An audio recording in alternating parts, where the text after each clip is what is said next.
Hello friends, 30 days English challenge இன்னைக்கு day 15. Future tense பொறுத்த வரைக்கும் positive sentence, negative sentence, interrogative அப்படிங்கிற concepts இருக்குது. ஓகேங்களா? ஃபியூச்சர் டென்ஸில் பாசிட்டிவ் நெகட்டிவ் நம்ம ஆல்ரெடி பார்த்துட்டோம். அதை பார்க்காத நண்பர்கள் டிஸ்கிரிப்ஷனில் லிங்க் கொடுக்குறேன், மறக்காமல் பார்த்துக்கோங்க. இன்றைக்கி நம்ம இன்ட்ராகேட்டிவ் பார்க்க போகிறோம். அதில் பாசிட்டிவ் இருக்குது, நெகட்டிவ் இருக்குது. பாசிட்டிவ் மட்டும் பார்த்துடலாம். ஓகேங்களா? ஃபஸ்ட்டு இன்ட்ராகேட்டிவ்னா என்ன?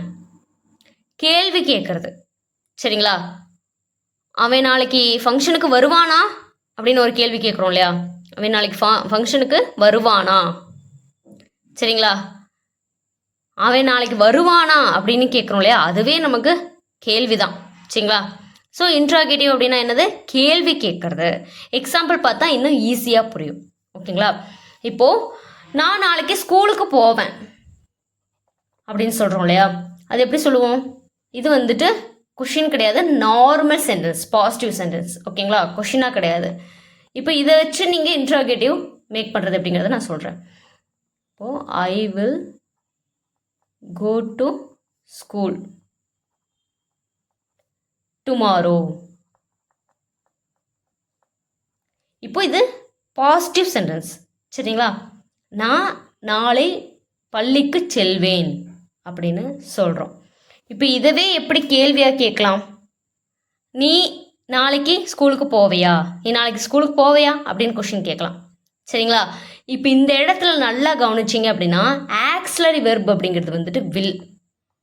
இதுதான் ஆக்ஸிலரி வெர்பு. சரிங்களா? ஸ்ட்ரக்சர் பார்த்தீங்கன்னா ஆக்ஸிலரி வெர்ப் முன்னாடி வந்துடும், ஃபஸ்ட்டு வந்துடும். ஓகேங்களா? இன்ட்ராகேட்டிவ் பொறுத்த வரைக்கும் ஆக்ஸிலரி வெர்ப் என்னவோ அது ஃபஸ்ட்டு வந்துடும். நெக்ஸ்ட்டு பார்த்தீங்கன்னா சப்ஜெக்ட் வரும், நெக்ஸ்ட்டு வெர்பு வரும். வெர்பு எப்போவுமே V1ல் இருக்கணும். இது ஆல்ரெடி நம்ம பார்த்துருக்கோம். ஓகேங்களா? இது வரைக்கும் கிளியராக இருக்குங்களா? இதுதான் ஸ்ட்ரக்சர். வில் ஃபஸ்ட்டு வரும். இதுதான் ஆக்ஸிலரி வெர்பு அப்படிங்கிறது, துணை வினைச்சொல். நெக்ஸ்ட்டு சப்ஜெக்ட் வரும், நெக்ஸ்ட்டு வெர்பு வரும். வெர்பு வந்து V1 ஃபார்மில், அதாவது ப்ரெசன்ட் ஃபார்மில் வரும்.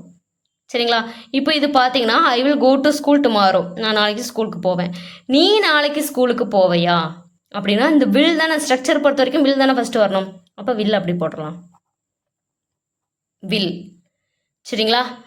சப்ஜெக்ட் பார்த்தீங்கன்னா என்ன என்ன நம்ம கேட்குறோங்க இந்த இடத்துல? நீ நாளைக்கு ஸ்கூலுக்கு போவியா? நீங்கிறது தான் சப்ஜெக்ட். அப்போ யூ. சரிங்களா? Will you go to school tomorrow. இந்த கோ டு ஸ்கூல் டுமாரோங்கிறது அப்படியே கீழே வருது.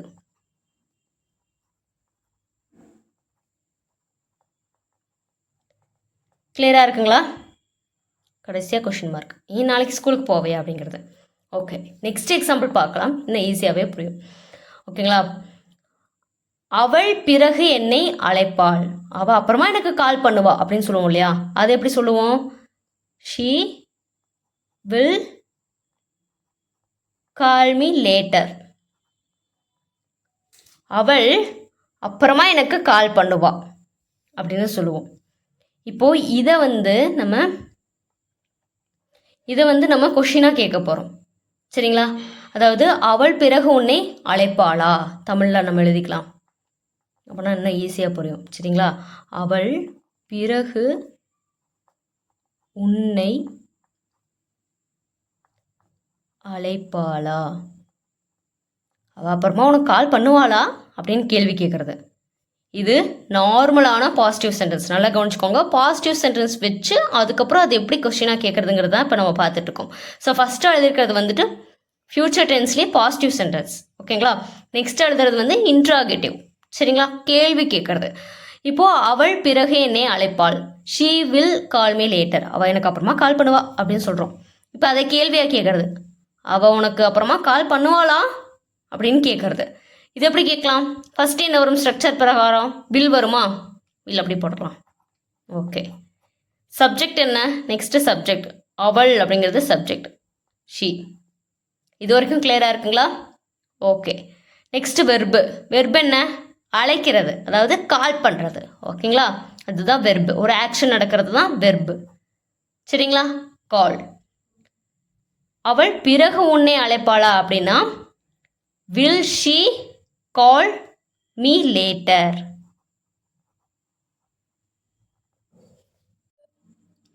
சாரி, இந்த இடத்துல மீ வராது. உன்னை அப்படிங்கிறப்போ யூ தான் வரும். ஓகேங்களா?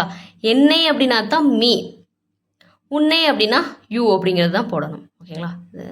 Okay, mistake. ஓகேங்களா? அவள் எனக்கு அப்புறமா கால் பண்ணுவானா, she will call me later, எனக்கு. சரிங்களா? அவள் பிறகு உன்னை அழைப்பாளா, will she call you later, உனக்கு அப்புறமா கால் பண்ணுவாளா, உனக்கு. சரிங்களா? உன்னை, உனக்கு. ஓகேங்களா? அடுத்து 3வது எக்ஸாம்பிள் பார்க்கலாம். ஓகேங்களா? அவன் நாளை வருவான், அவன் நாளைக்கு வருவான் அப்படின்னு சொல்லுவோம். அது எப்படி சொல்லலாம்? he will come tomorrow, he will come tomorrow, அவன் நாளை வருவான். இது அப்படியே எப்படி கொஸ்டினாக கேட்கலாம்? அவன் நாளை வருவானா, அவன் நாளை வருவானா அப்படிங்கிறப்போ ஆக்ஸிலரி வெர்ப் என்ன, வில் அப்படிங்கிறது முன்னாடி வந்துடும். நெக்ஸ்ட்டு சப்ஜெக்ட் ஹீ அப்படிங்கிறது வந்துடும். கம் டுமாரோங்கிறது அப்படியே வந்துடும்.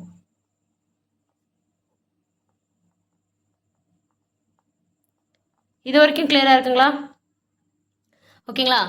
வில் ஹீ கம் டுமாரோ, அவன் நாளை வருவானா அப்படின்னு கேட்குறது. ஓகேங்களா? இப்போ 3 எக்ஸாம்பிள்ஸ் பார்த்துருக்கோம். ஓகேங்களா? 2 எக்ஸாம்பிள் உங்களுக்கு ப்ராக்டிஸ்க்கு நான் கொடுக்குறேன். ஓகேங்களா? ஜஸ்ட் ப்ராக்டிஸ் பண்ணுங்கள், ட்ரை பண்ணுங்கள். ஓகேங்களா? ஓகே, ஸோ ப்ராக்டிஸ்க்கு பார்த்தீங்கன்னா, அவன் ஒரு புதிய ஃபோன் வாங்குவான், ஃப்யூச்சரில் நடக்க போகுது, அவன் வாங்குவான் அப்படிங்கிறப்போ he will buy a new phone, அவன் ஒரு நியூ ஃபோன் வாங்குவான். அப்போ இது எப்படி கொஷினாக கேட்கலாம்? அவன் ஒரு நியூ ஃபோன் வாங்குவானா, அவன் புதிய ஃபோன் வாங்குவானா? இது ஜஸ்ட் நீங்கள் ப்ராக்டிஸ்க்கு யூஸ் பண்ணுங்க, ட்ரை பண்ணுங்கள். நெக்ஸ்ட் ஒரு சென்டென்ஸ் பார்க்கலாம். நான் நாளை ஆங்கிலம் படிப்பேன். அப்போ அது வந்து I will study English tomorrow. நான் நாளை ஆங்கிலம் படிப்பேன். அப்போது இது எப்படி கொஸ்டினை கேட்கலாம்? நான் நாளை ஆங்கிலம் படிப்பேனா? சரிங்களா? இது 2 நீங்கள் ப்ராக்டிஸ் பண்ணுறீங்களா? ஸோ ஆன்சர் தெரிஞ்சால் கமெண்ட் பாக்ஸில் கமெண்ட் பண்ணுங்கள். இதே மாதிரி இன்னொரு அடுத்த பதிவுகளை நம்ம சந்திக்கலாம். Thank you friends.